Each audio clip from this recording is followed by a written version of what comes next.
last but not least, favorite Eminem track, the Conscious song with him and Dr. Dre.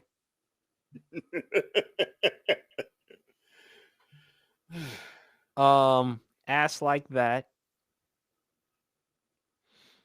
Because I was watching one of Owen Wilson's movies. I forget the name of the movie. I'll have to go look that up. But Eminem, him and Biggie, Dead Wrong, Renegade, Dr. Dre, Forgot About Dre. Yes, Renegade. That was a good one. Of course, Slim Shady, Lose Yourself. Not Afraid. Him and Lil Wayne, No Love. Yes. For a white rapper from Detroit, because again, because back then, champ, white rappers they weren't taken as seriously back then. Yeah, and what's ironic about that is MC Search had trouble as good as he was getting that type of recognition.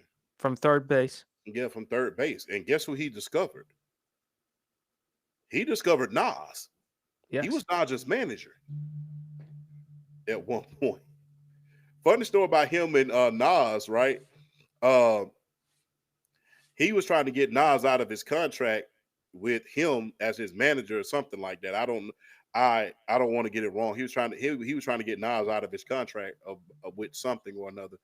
And I remember third base's MC Search's manager stated that just tell the record company that y'all hate each other and y'all gonna hurt each other if y'all work together still.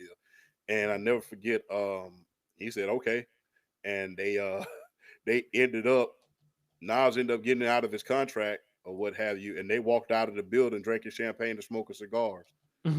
So that was, that was MC Search, and MC Search, he was very, very fair with Nas. Go back and look at that. But even MC Search, and he was a legitimate MC, he had trouble getting that. Even Everlast from he used to run with Cypress Hill.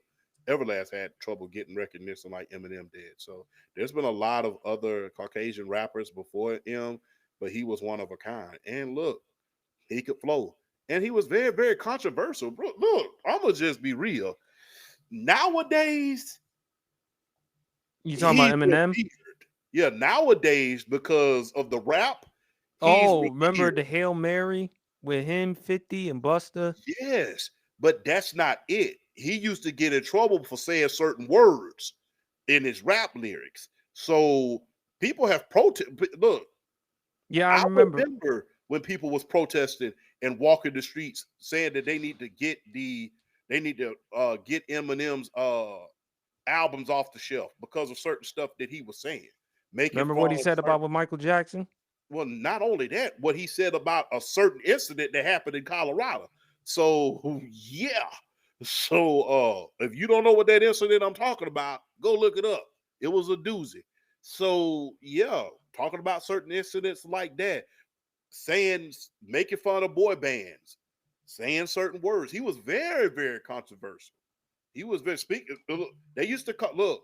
Remember in the source in certain magazines, they was calling him the white Tupac at a certain point. So yeah,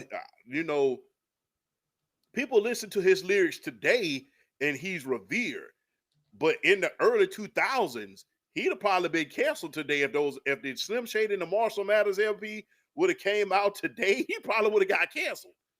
When he's especially, I never forget number two on the Marshall Mathers LP. When I was just a little baby boy, my mama used to tell me these crazy things. She used to tell me my daddy was an evil man. She used to tell me he hated me.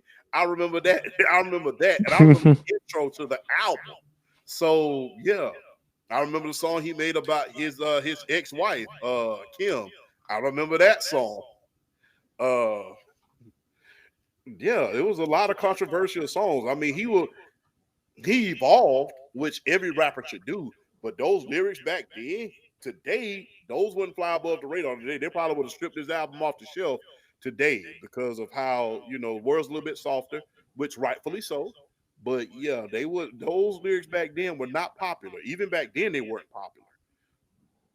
But Stan was a great song. Stan, produced by the legendary 45 Kings, by the way.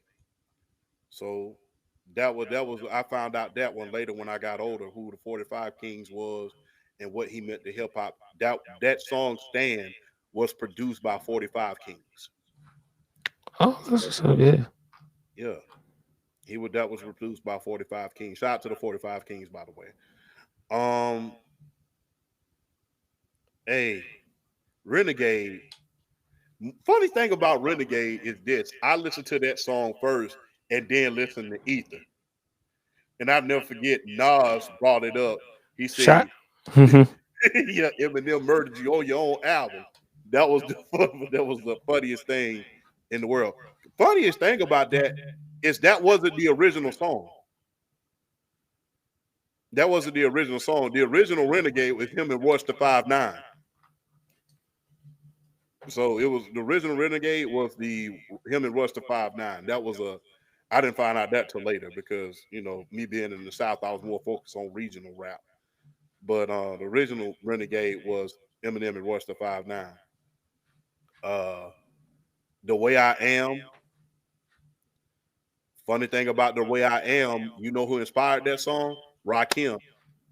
Mm. Yeah, Rakim inspired that song.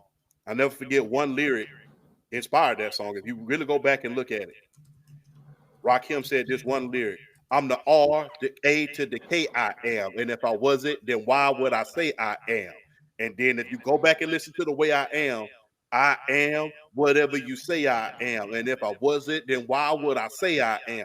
That's how KRS-One, no, excuse me, Rakim inspired that particular song. He wrote it in an article that he had. Uh, Never forget when he was dissing Benzino, man. The Sauce was a real good song, man. The Sauce was a real good song. Nail in the Coffin. Look, the mixtape, the DJ Green Lantern albums, I love those. Uh, I don't know what happened to DJ Green Lantern, but if you listen to this DJ Green Lantern, I loved all your mixtapes, especially when Slim Shady and all those guys were on there. Um, we all die one day. Never forget that. We're gonna bring it to anybody who want them. You want it, who gonna get it? You bring them, we gonna hit them, chew them up and spit them out. Too much vitamin. If you roll with them, we gonna mess you up with them. I remember him and 50 killed those last two verses, man. That was classic. Criminal.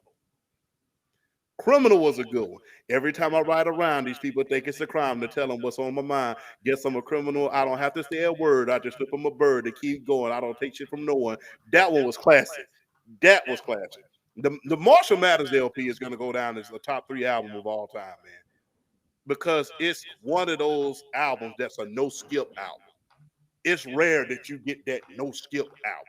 You can put that in the. You can put that. I used to look. I used to put that in my CD player back when we actually had physical media. I used to put that in my CD player, and I could drive from Columbus all the way to Atlanta on that CD alone. That was how good the Marshall Mathers LP was. And let's not forget about Recovery. Recovery was a good one, man. Seduction was a good one. I never forget when South Park came out. I Am Phenomenal. That was a good one. Venom, when he put that on the Venom album, that was perfect for that one, for the anti-hero, that being Venom. Um Man, Eminem, and that's just the mainstream stuff that he did. The underground stuff he did was just as good. D12, Purple Pills.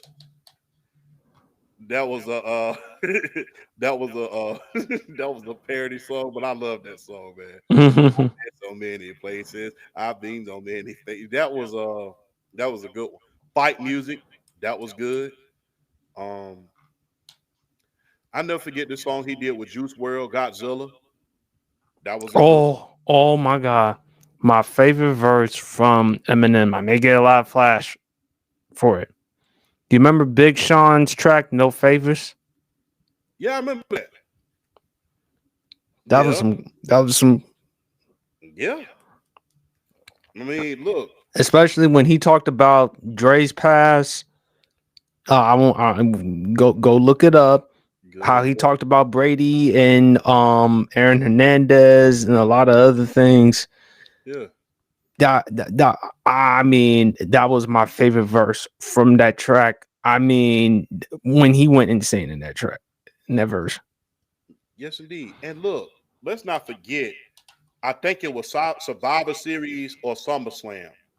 This is my legacy, legacy. When John Cena had that one big, no, it was WrestleMania. And that was the theme to WrestleMania for John Cena in that big old match that he had. I forget what match it was, man. And my legacy, that was it. And Hmm. man, M man, look, people love giving him flack because of whatever reason. We know the reason, but whatever reason. But my thing is, if you can flow, you should be in the GOAT conversation. And he's one of the best guys that we've seen. And he did it differently.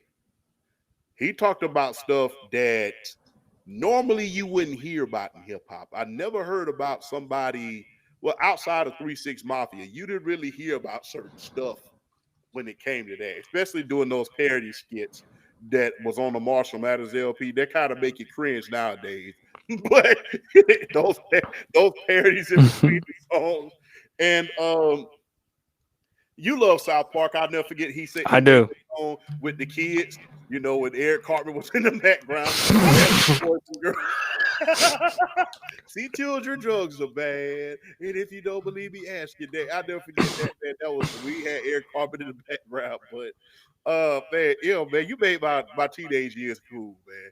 Like Pac made my childhood good, you made my childhood cool, you made my teenage years cool, man. Cause by the time I became a teenager in the early 2000s and I was coming into my own, you was coming out and Guilty Conscience was out and things like that was out. And look, I never forget Guilty Conscience because these voices, these It voices, says, I hear them, and when they speak, I follow. That of it. Shout out to my main man, Big Calvin. The minute we get in the car, every single time we take a road trip, we listen to that song to start it off. But M Man, one of the greatest of all time. He deserved to be in the GOAT conversation, regardless of his color. And he was magnificent. He was special. And like I stated, he did it very, very differently. And if you want to personify how differently he was doing it, I think that song, what's that skit that he had right before The Way I Am? Um, I think it was Chris Berman or Paul Berman or something like that. mm-hmm. And he spoke about what the average guy in hip hop was talking about. And he said it verbatim. You want to know why Dre's album was so successful? He's talking about big screen TVs, girls, 40s, and this right here. You're rapping about this, and that. I can't sell this.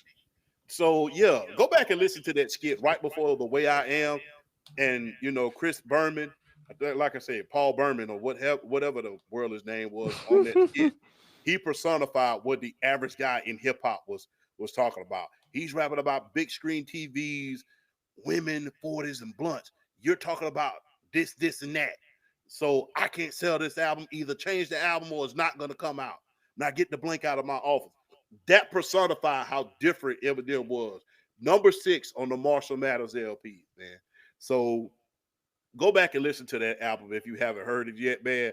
If you have sensitive ears, I don't recommend you hear it, but if you can listen to WAP, you can listen to that. I'm just gonna be real.